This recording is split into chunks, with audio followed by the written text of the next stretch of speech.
எல்லாருக்கும் வணக்கம். மீண்டும் மெய்ப்பொருள் காண்க தளத்திற்கு எல்லாரையும் நான் வரவேற்கிறேங்க. முதல்ல சர்வதேச சந்தை எடுத்துக்கிட்டோம்னா, நேற்று இரவு அமெரிக்க சந்தை ஒரு 1.25% மேல கீழே இறங்கிடுச்சுங்க. நைட்டே தெரிஞ்சு போச்சுங்க இன்னைக்கு ஏசியன் மார்க்கெட் எப்படி இருக்கும் அப்படின்னு சொல்லிட்டு.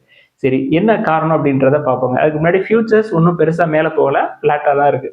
காரணம் என்னன்னு பார்த்தா, நேற்று யுஎஸ் ஃபெடரல் ரிசர்வ் இன்ட்ரெஸ்ட் ரேட்ஸை அப்படியே ஹோல்ட் பண்ணியிருக்கிறாங்க. எந்த மாற்றமும் கிடையாதுங்க. 3.5 to 3.75%. அது போக ஹிண்ட்டும் கொடுத்துருக்குறாங்க. என்ன ஹிண்ட் அப்படின்னா, ஓவராலா 2026க்கு ஒரு குவார்டர் பாயிண்ட், ஒரு 25 பேஸ் பாயிண்ட்ஸ், தென் 2027க்கு ஒரு 25 பேஸ் பாயிண்ட்ஸ் குறைக்கிறது. அதாவது அடுத்த 2 வருஷத்துக்கு வெறும் 0.5% தான் குறைப்பாங்க அப்படின்ற மாதிரி தெரியுதுங்க. மேலோட்டமா செய்திகள் வந்திருக்கு. என்ன காரணம் அப்படின்னா, inflation risk in the sense oil prices எலிவேட்டடா இருக்கு. பிரெண்ட் க்ரூட் எடுத்துக்கிட்டோம்னா இன்னைக்கு சர்ஜ் ஆயிருக்குங்க. $105 பெர் பேரலை தாண்டி மேல போயிட்டு இருந்தது. நான் காலையில பாக்குறப்ப 103, 104ல இருந்தது. ரெக்கார்ட் பண்றதுக்கு முன்னாடி மறுபடியும் மேல போயிடுச்சுங்க. கோல்டு, இன்னொரு விஷயம் நம்ம முக்கியமா பேச வேண்டியது, இன்ட்ரெஸ்ட் ரேட்ஸ் கட் பண்றது அப்படின்றது அக்ரெசிவா கட் பண்ண மாட்டாங்க. அதனால கோல்டோட பிரைசஸ் சரிஞ்சிருக்கு. இன்டர்நேஷனல் மார்க்கெட்ல எடுத்துக்கிட்டோம்னா $4,860 பெர் அவுன்ஸ்ங்க. இந்தியன் மார்க்கெட் எடுத்துக்கிட்டோம்னா 22 கேரட் கோல்டு பெர் கிராம் இன்னைக்கு ஒரு $270 இறங்கியிருக்கு. இன்னுமே கொஞ்சம் கொஞ்சமா கீழே போறதுக்கான வாய்ப்புகள் இருக்கும். இன்ட்ரெஸ்ட் ரேட்ஸ் கட் பண்ணல அப்படின்னு சொன்னோடனே நிறைய ப்ராஃபிட் புக்கிங் பண்றதுக்கான வாய்ப்புகள் இருக்கும். ஸோ இறங்க நம்ம முற்காலங்களில் கோல்டு தவற விட்டவங்க பார்க்கலாம். ஏசியன் மார்க்கெட் எடுத்துக்கிட்டோம்னா, ஜாப்பனீஸ் மார்க்கெட் நான் லஞ்சுக்கு முன்னாடி பார்த்தேங்க, ஒரு 2.5%க்கு பக்கமா கீழே இறங்கிடுச்சு. இந்தியன் மார்க்கெட் எடுத்துக்கிட்டோம்னா காலையிலேயே ஒரு 500 பாயிண்ட் பக்கமா கீழே இறங்கிடுச்சுங்க. இதுல முக்கியமா நம்ம நோட் பண்ண வேண்டியது என்ன அப்படின்னா, ஈரான், யுஎஸ்ஏ, இஸ்ரேல் அந்த போர் பதற்றம், வெஸ்ட் ஏஷியால இருக்கக்கூடிய போர் பதற்றம். ஈரானோட ஸ்ட்ராட்டஜி என்னவா இருக்கு அப்படின்னா, எனர்ஜி சைட்ஸ் எல்லாம் அட்டாக் பண்றாங்க. கத்தார்ல இருக்கக்கூடிய எல்என்ஜி சைட்டை அட்டாக் பண்ணியிருக்கிறாங்க. பெரிய டேமேஜ் வந்த மாதிரி செய்தி. சுச்சுவேஷன் எப்படி இருக்கு?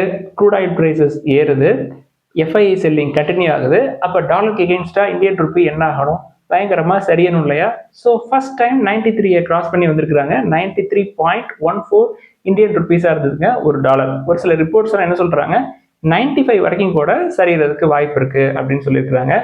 அடுத்து இன்னைக்கு updates, developments, then some question ஆன்சர்ஸையும் discuss பண்ணுவாங்க. ஃபர்ஸ்ட் ஆக்சிஸ் பேங்க் எடுத்துக்கிட்டோம்னா, கம்பெனிக்கு ஒரு என்பிஎஃப்சி சப்சிடரி இருக்குங்க. அதுல ஆக்சிஸ் பேங்க் ஒரு 1500 crore இன்ஃபியூஸ் பண்றதுக்கான அப்ரூவல் கொடுத்துருக்காங்க. 1 or 2 or 3 டிரான்சஸ்ல அடுத்த வருஷம் 2027 மார்ச் 31க்குள்ள ஒரு 1500 கோடி ரூபாய் ஃபண்ட் இன்ஃபியூஸ் பண்ணுவாங்க அப்படின்ற மாதிரி அவங்களுக்கு அப்ரூவலும் கிடைச்சிருக்குங்க ரிசர்வ் பேங்க் ஆஃப் இந்தியாட்ட இருந்து. இன் அடிஷன் டு தட் ஐபிஓவையும் நம்ம எதிர்பார்க்கலாம். எப்ப அப்படின்னா, இந்த ஆக்சிஸ் பினான்ஸ் அப்படின்றது அப்பர் லேயர் என்பிஎஃப்சி ஆகுது அப்படின்னா அவங்க லிஸ்ட் பண்ணவும் செய்வாங்க. அடுத்து நசாரா டெக்னாலஜிஸ் எடுத்துக்கிட்டோம்னா, கம்பெனி 2 கேமிங் பிசினஸ்ல ஒரு 50% வரைக்கும் ஸ்டேக் எடுக்கிற மாதிரி திட்டம் போட்டிருக்காங்க. இதுக்காக கம்பெனி ஒரு $100.3 பில்லியன், அதாவது ஒரு 920 crores பக்கமா வருங்க. அவ்வளவு இன்வெஸ்ட் பண்ணி 2 கேமிங் பிசினஸ்ங்க. First Blue Tile Games, then Best Play System அப்படின்னு சொல்லிட்டு 2 பிசினஸ் அவங்களுடைய யூகே சப்சிடரி மூலமா இந்த அக்விசேஷனுக்குள்ள போறாங்க. நசாரா டெக்னாலஜிஸ் பொறுத்த வரைக்கும் வேல்யூவேஷன் கன்சர்ன் ஒரு பக்கத்துங்க. நம்மளுக்கு இந்த பிசினஸ்ல பெருசா ஈடுபாடு கிடையாதுங்க. அப்படி ஈடுபாடு இருக்கிற மாதிரி இருந்தா நம்ம டெல்டா கார்பரே பார்த்துப்போம். டெல்டா கார்பரே லோயர் லெவல்ல தான் இருக்கு. நம்ம அதையும் பார்க்கறது இல்லை. அதை தொடர்ந்து 2 Gujarat based pharma companies, Zydus life sciences, torrent pharma, இவங்க 2 பேருமே கை கோர்க்குறாங்க. எதுக்கு அப்படின்னா, இந்த சிமாக்ளூட்டைடு இன்ஜெக்ஷன் லான்ச் பண்றதுக்கு இவங்க 2 பேர் கை கோர்க்குறாங்க. அப்படின்னா ஜைடஸ் லைஃப் சயின்சஸ்க்கு இந்த பார்ட்னர்ஷிப்ல என்ன ஒர்க் அப்படின்னா, அவங்க மேனுஃபேக்சர் பண்ணுவாங்க, சப்ளை பண்ணுவாங்க. தென் டொரண்ட் ஃபார்மாவை பொறுத்த வரைக்கும் அவங்களுக்கு செமி எக்ஸ்க்ளூசிவ் ரைட்ஸ் கிடைக்குங்க. டிஸ்ட்ரிபியூஷன், கமர்ஷியலைசேஷன் அந்த வேலையை பார்க்குற மாதிரி தெரியுதுங்க. சிமாக்ளூட்டைடு இன்ஜெக்ஷன்ஸ் பொறுத்த வரைக்கும் நல்ல டிமாண்ட் இருக்குங்க. 2 விஷயத்துக்காக அதை பயன்படுத்துறாங்க. ஒன்று டயபிட்டிஸ், தென் வெயிட் லாஸ், இது 2க்குமே பயன்படுது. அடுத்து ஹெச்டிஎஃப்சி பேங்க் எடுத்துக்கிட்டோம்னா இன்னைக்கு ஒரு 5% பக்கமா டவுனுங்க. என்ன காரணம் அப்படின்னா, part time chairman and independent director Chakravarthy அவர்கள் ரிசைன் பண்ணியிருக்காங்க வித் இமீடியட் எஃபெக்ட் அப்படின்னு சொல்லியிருக்காங்க. என்ன காரணம் அப்படின்னா, ஒரு சில விஷயங்கள்ல பேங்க்குக்கும் எனக்கும் கோஹரன்ஸ் இல்லை, என்னுடைய பர்சனல் வேல்யூஸ் அண்ட் எத்திக்ஸ்க்கு எகெயின்ஸ்டா ஒர்க் பண்ற மாதிரி இருக்கு அப்படின்ற மாதிரி சொல்லியிருக்கிறாருங்க. குறிப்பா அவர் என்ன சொல்லியிருக்கிறாருன்னா, certain happenings and practices last 2 இயர்ஸா பேங்க்ல நடக்கக்கூடிய சங்கதிகள் என்னுடைய பர்சனல் எத்திக்ஸ்க்கும் வேல்யூஸ்க்கும் அட்கர் ஆகுற மாதிரி இல்லை அப்படின்னு சொல்லியிருக்கிறாருங்க. அதனால இன்னைக்கு ஹெச்டிஎஃப்சி பேங்க் அடிச்சிருக்கிறாங்க. இன்னுமே கீழே வரணும். இப்பயுமே வேல்யூவேஷன் ஜாஸ்தி தான். அடுத்து சுசுகி மோட்டார்ஸ் என்ன சொல்றாங்க, இனி வரக்கூடிய காலங்களில் எங்களுடைய ஃபோக்கஸ் அப்படின்றது ஃபிளெக்ஸ் ஃபியூல்ஸ், தென் சிஎன்ஜி, தென் எலக்ட்ரிக் டூ வீலர்ஸ்லையும் நாங்கள் அதிகமான ஈடுபாடு கொடுப்போம், ஃபோக்கஸ் அதை நோக்கி தான் இருக்கும் அப்படின்னு சொல்லியிருக்காங்க Suzuki Motors. Towards green energy, அதாவது கிரீன் எனர்ஜி மொபைலிட்டியை நோக்கி புஷ் பண்ணுறாங்க இந்தியாவில். அடுத்து டிபிஎஸ் பேங்க் எடுத்துக்கிட்டோம்னா கம்பெனி வந்து சிங்கப்பூர் பேஸ்டு டிபிஎஸ் பேங்க், சிங்கப்பூர்ல one of the largest bank, அதனுடைய சப்சிடரி இந்தியாவில் டிபிஎஸ் பேங்க் இருக்கு இல்லையா, அவங்க இந்தியாவில் வளர்ந்து வரக்கூடிய ஈக்விட்டி கேபிட்டல் மார்க்கெட் செக்மெண்ட்குள்ள என்ட்ரி கொடுக்குறாங்க. அதற்கான ஃபார்மல் அப்ரூவல் ரிசீவ் பண்ணியிருக்காங்க. மேபி நெக்ஸ்ட் ஃபினான்ஷியல் இயர் எண்டில் இவங்க அதுக்கான வேலையெல்லாம் தொடங்குற மாதிரி தெரியுதுங்க. அடுத்து மணப்புரம் ஃபினான்ஸ் எடுத்துக்கிட்டோம்னா பெயின் கேபிட்டல் மணப்புரம்ல ஜாயிண்ட் கண்ட்ரோல் எடுக்கிறதுக்கு Reserve Bank of India green signal கொடுத்துருக்காங்க. ஸோ பெயின் கேபிட்டல் வந்து ஒரு 41.6% வரைக்கும் ஸ்டேக் எடுப்பாங்க மணப்புரம் ஃபினான்ஸ்ல. அதாவது Manappuram finance in the sense அவங்களுடைய subsidiary Ashirvad micro finance, then Manappuram home finance எல்லாத்துலேயுமே ஜாயிண்ட் கண்ட்ரோல் எடுப்பாங்க பெயின் கேபிட்டல். இது வந்து மணப்புரம் ஃபினான்ஸ்க்கு ஒரு பாசிட்டிவான டெவலப்மெண்ட்ங்க. பட் இன்னுமே கீழே வர்றப்ப நம்ம 1.5 டைம்ஸ் புக்கை ரீச் பண்ணட்டும், அதுக்காக நம்ம காத்திருக்கலாம். அடுத்து Amara Raja energy and mobility எடுத்துக்கிட்டோம்னா கம்பெனியுடைய engineering R&D arm Amara Raja design alpha வந்து டிஃபென்ஸ் எலக்ட்ரானிக் ஸ்பேஸ்க்குள்ள என்ட்ரி கொடுக்குறாங்க. அதாவது மிஷன் கண்ட்ரோல் டிஃபென்ஸ் எலக்ட்ரானிக் ஸ்பேஸ்க்குள்ள என்ட்ரி கொடுக்குற மாதிரி ஒரு செய்திகள் வந்திருக்குங்க. இது அமர் ராஜால வந்த development. Amara Raja energy and மொபைலிட்டியை பொறுத்த வரைக்கும் அதனுடைய பீக்ல இருந்து ஒரு 40%க்கு மேல கீழே இறங்கி வந்திருக்கு. என்ன கீழே வர்றதுக்கு முக்கியமான காரணம் அப்படின்னா பிரைசிங் ப்ரெஷருங்க, காஸ்ட், முக்கியமா எனர்ஜி காஸ்ட் அதிகமா இருக்கு அப்படின்ற மாதிரி சொல்லியிருந்தாங்க. லாங் டேர்ம்ல நல்ல பெனிஃபிட் கிடைக்கும். அடுத்து டாடா ஆட்டோ காம்போனன்ட்ஸ் எடுத்துக்கிட்டோம்னா பாஷ் கூட ஒரு ஜாயிண்ட் வெஞ்சர் போடுறாங்க, 50-50 ஜாயிண்ட் வெஞ்சர். எதற்கு அப்படின்னா axles then traction motors ready பண்றதுக்காக. இந்தியாவில் சிம்பிளா சொல்லணும் அப்படின்னா எலக்ட்ரிக் வெஹிக்கிள்ஸ்க்கு தேவையான காம்போனன்ட்ஸை ரெடி பண்றதுக்காக இவங்க இந்த ஜாயிண்ட் வெஞ்சரை போட்ட மாதிரி தெரியுதுங்க. அடுத்து BYD என்ன சொல்றாங்க, 2026 இந்தியாவை பொறுத்த வரைக்கும் நாங்கள் ஒரு டபுள் டிஜிட் சேல்ஸ் க்ரோத்தை எக்ஸ்பெக்ட் பண்றோம் அப்படின்னு சொல்றாங்க. ஸோ எலக்ட்ரிக் வெஹிக்கிள் செக்மெண்ட்டை பொறுத்த வரைக்கும் காம்படிஷன் அதிகமாகுதுங்க. குறிப்பாக சொல்லணும் அப்படின்னா சைனால இருந்து BYD, தென் US கம்பெனி டெஸ்லா, தென் வியட்நாம் பேஸ்டு கம்பெனி வின்ஃபாஸ்ட், இவங்கெல்லாம் உள்ள வந்திருக்கிறாங்க. டாடா மோட்டார்ஸ்க்கு டஃப் காம்படிஷன் கொடுப்பாங்க. அடுத்து முத்தூட் ஃபின்கார்ப் எடுத்துக்கிட்டோம்னா கம்பெனியோட கோர் பிஸ்னஸ் அப்படின்றது கோல்ட் லோன் பிஸ்னஸ், அது போக செக்யூர் லோன் அன்செக்யூர் லோன் எல்லாமே கொடுப்பாங்க. மைக்ரோ ஃபினான்ஸ் பிஸ்னஸும் இருக்குங்க. கம்பெனி IPO போறதுக்கான ஒரு திட்டத்தில் இருக்கிற மாதிரி தெரியுதுங்க. த்ரூ IPO ஒரு $300 மில்லியன் வரைக்கும் ஃபண்ட் ரைஸ் பண்ற மாதிரி செய்திகள் கசிந்திருக்கு. அடுத்து இந்தியா கிளைகால் எடுத்துக்கிட்டோம்னா கம்பெனி வந்து இன்ட்ரீம் டிவிடெண்ட் அனௌன்ஸ் பண்ணியிருக்காங்க ஷேர் ஹோல்டர்ஸ்க்கு 7.5 rupees பெர் ஷேர் அப்படின்ற மேனிக்கு. ரெக்கார்ட் டேட் வந்து March 23. கம்பெனியோட வேல்யூவேஷன்ஸ் அப்படின்னு பாக்குறப்ப டெட் வந்து ரொம்ப ரொம்ப அதிகமா இருக்குங்க. 0.86 இருக்கு. 21 டைம்ஸ் ஏர்னிங்ஸா இருந்தாலும் ஸ்மால் கேப் தான், பட் 21 டைம்ஸ் ஏர்னிங்ஸ்ங்கிறது அதிகம். அது போக டெட் டு ஈக்விட்டியும் அதிகம். டிவிடெண்டுக்காக உள்ள போய் மாட்டிக்கு வேணாம் அப்படின்றதுக்காக இந்த அப்டேட்டை கொடுக்குறோம். அடுத்து NOICL எடுத்துக்கிட்டோம்னா கம்பெனியோட போர்டு வந்து ஒரு 130 crore கேபிட்டல் எக்ஸ்பெண்டிச்சருக்கான அப்ரூவல் கொடுத்துருக்காங்க. அதாவது அவங்களுடைய ரப்பர் கெமிக்கல் கெப்பாசிட்டியை எக்ஸ்பேண்ட் பண்றதுக்காக இந்த கேபெக்ஸ் எடுத்திருக்காங்க. கம்பெனியோட வேல்யூவேஷன் நல்லா இருக்குங்க, almost debt free. Price to புக்னு பார்த்தோம்னா லெஸ் தென் 1.5 தான் இருக்கும், பட் 41 டைம்ஸ் ஏர்னிங்ஸ். பீக்குக்கு போயிட்டு கீழே இறங்கி வந்துகிட்டு இருக்கு. கெமிக்கல்ஸ் ஃபெர்டிலைசர்ஸ்க்கு என்ன நிலைமை லாஸ்ட் 3 years அப்படின்றத பார்த்தோம் இல்லையா, அதே தான் NOICLக்கும். ஸ்மால் கேப் நல்ல பிஸ்னஸ் தான், பட் வெயிட் பண்ணலாம். அடுத்து இந்தியாவை பொறுத்த வரைக்கும் கவர்மெண்ட் என்ன திட்டத்தில் இருக்கிறாங்க அப்படின்னா நம்மளுடைய பவர் ஜென்ரேஷன் கெப்பாசிட்டியை பூஸ்டப் பண்ணணும் அப்படின்னு சொல்றாங்க. ஃபினான்ஷியல் இயர் 35ல ஒரு கோலை செட் பண்றாங்க. என்ன அப்படின்னா அடிஷனலா ஒரு 97,000 மெகாவாட் நம்ம வந்து பவர் ஜென்ரேஷன் கெப்பாசிட்டியை பூஸ்டப் பண்ணணும் through coal and lignite based power ப்ராஜெக்ட்ஸ்ங்க. ஃபினான்ஷியல் 35 முடிவில் நம்மளுடைய ரெக்யர்மெண்ட் அப்படின்றது எவ்வளோ இருக்குமா, 3,07,000 மெகாவாட்டா இருக்கும் அப்படின்னு சொல்றாங்க கவர்மெண்ட்.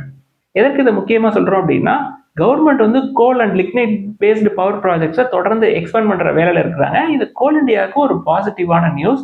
கோல் இண்டியா நல்ல வேல்யூவேஷன்ல தான் இருக்கு. இப்போ மார்க்கெட் கீழே இறங்குது. லோயர் லெவல்ல பிடிச்சோம் அப்படின்னா ஃபியூச்சர்ல நல்ல ஈல்டு கிடைக்கும் அப்படின்றதுக்காக தான் இந்த அப்டேட்டை கொடுக்குறோம். அடுத்து இன்னைக்கு ஒரு சில கேள்விகளை மட்டும் பார்ப்போங்க. ஃபர்ஸ்ட், என்னுடைய மகனுக்கு வந்து இப்போ 5 வயசு ஆகுது, எந்த பேங்க்ல நம்ம வந்து அக்கௌண்ட் ஓபன் பண்ணலாம் அப்படின்னு சொல்லி எழுதியிருக்கிறாங்க. உண்மையிலேயே நல்ல இனிஷியேட்டிவ்ங்க. என்னன்னா அட் த ஏஜ் ஆஃப் 5லயே அவனுக்கு ஃபினான்ஷியல் லிட்ரஸி தென் ரெஸ்பான்சிபிலிட்டி அப்படின்றது வர ஆரம்பிச்சிடும். அவன் கையில ஒரு பாஸ்புக் இருந்தது அப்படின்னா. பட் அதுக்கான தேவை என்ன அப்படின்றதாங்க என்னுடைய சந்தேகம். டெபாசிட்ஸ்க்கா இல்ல டிமேட்டுக்கா இல்ல PPFக்கா அப்படின்றது எனக்கு தெரியல.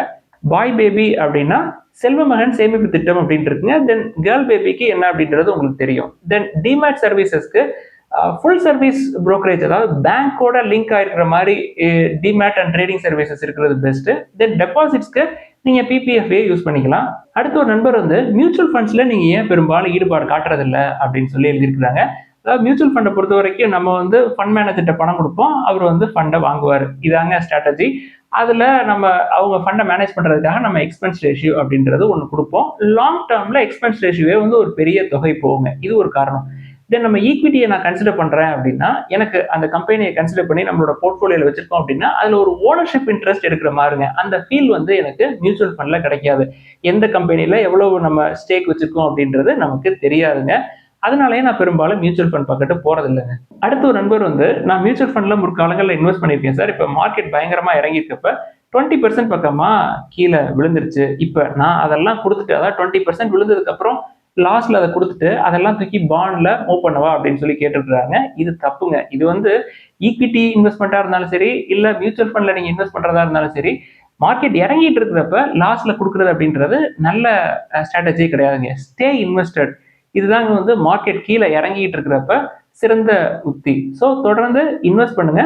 புதுசா நீங்க இன்வெஸ்ட் பண்றது லம்சம் உங்களுக்கு கிடைக்குது. ஃபார் எக்ஸாம்பிள் மினிமம் ஒரு 10,000 இருக்கு அப்படின்னாலே 10,000 பாண்டை கன்சிடர் பண்ணலாங்க. அடுத்த ஒரு நண்பர் வந்து இன்ஃபோசிஸ் ஆர் டிசிஎஸ் எது சார் பெஸ்ட் அப்படின்னு சொல்லி எழுதிருக்காங்க. ரெண்டுமே பெஸ்ட் தாங்க. உங்களுக்கு இன்ஃபோசிஸா டிசிஎஸ் அப்படின்னு வந்துட்டீங்கன்னா ரெண்டையுமே உங்களால முடியுது அப்படின்னா ரெண்டையுமே கொஞ்சம் கொஞ்சமா மினிமல் லெவல்ல கன்சிடர் பண்ணலாங்க. உங்களுக்கு விப்ரோ வேணாம் அப்படின்னு ஃபீல் பண்ற பட்சத்துல அடுத்து என்டிபிசியை பார்க்கலாமா லாங் டேர்முக்கு அப்படின்னு சொல்லி எழுதிருக்காங்க. தாராளமா எஸ்.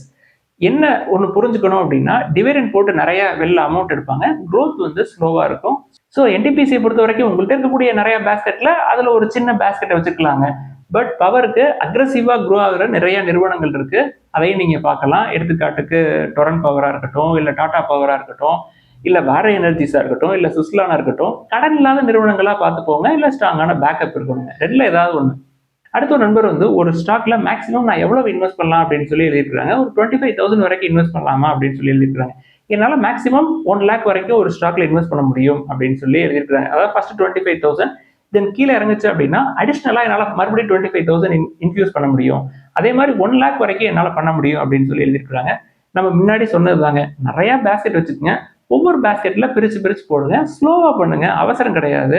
அதாவது சந்தையை பத்தி புரிஞ்சுக்கிறதுக்காக நான் எப்பொழுதுமே ஜப்பான் நாட்டு சந்தையை பத்தி சொல்லுவேங்க. 1990 இருந்து 2023-24 வரைக்குமே அப்படியே பிளாட்டா தாங்க இருந்துச்சு. ஒரு பீக்குக்கும் இன்னொரு பீக்குக்கும் இருக்கிற இடைவெளி அப்படின்றது 30 ஆண்டுகள் இருந்ததுங்க. ஸோ இந்தியன் மார்க்கெட் வந்து 30 ஆண்டுகள் இல்லைனாலும் ஒரு 5 ஆண்டுகள் இருந்தது அப்படின்னா நம்மளால அதை பேர் பண்ண முடியுமா அப்படின்னு பார்த்துக்குங்க. இறங்க இறங்க இறங்க பல ஆண்டுகளுக்கு நம்ம கொஞ்சம் கொஞ்சமா எறும்பு சேமிக்கும் இல்லையா, அந்த மாதிரி சேமிக்க வேண்டிய ஒரு சூழல் வரலாம். ஸோ பொறுமையாக எதாக இருந்தாலும் ஹேண்டில் பண்ணுங்க. பல்காக உங்கள்கிட்ட அமௌண்ட் இருக்கு அப்படின்னா அதை தூக்கி அப்படியே பாண்ட்ல போடுங்க. வர்ற ஈல்டு எடுத்து கொஞ்சம் கொஞ்சமா அண்டர் வேல்யூட் ஸ்டாக்காக பார்த்து உள்ள போனீங்க அப்படின்னா உங்களுக்கும் நல்லது. அதை எல்லாத்தையுமே உங்களுடைய நெக்ஸ்ட் ஜென்ரேஷனுக்கும் அழகா பாஸ் பண்ணி விட்டு போயிடலாம். எப்படி டைவர்சிஃபை பண்றது அப்படின்னா கொஞ்சம் கோல்டு எடுத்துக்கங்க. ஃபார் எக்ஸாம்பிள் ஒரு 100% இருக்கு அப்படின்னா 25% வந்து கோல்டு பிளஸ் பாண்டு. பாண்ட் வந்து நீங்க மினிமம் இன்வெஸ்ட்மெண்ட் அப்படின்னா ஒரு 10,000 இருக்கணுங்க பாண்டுக்கு. உங்களால மினிமம் இன்வெஸ்ட்மெண்ட் 10,000 முடியல அப்படின்னா அப்பப்போ 1-2 பிஜி இன்வெட். ஸோ 25% வந்து கோல்டு, பிஜி இன்வெட். இப்போ கோல்டும் கீழே இறங்கிட்டு இருக்கு.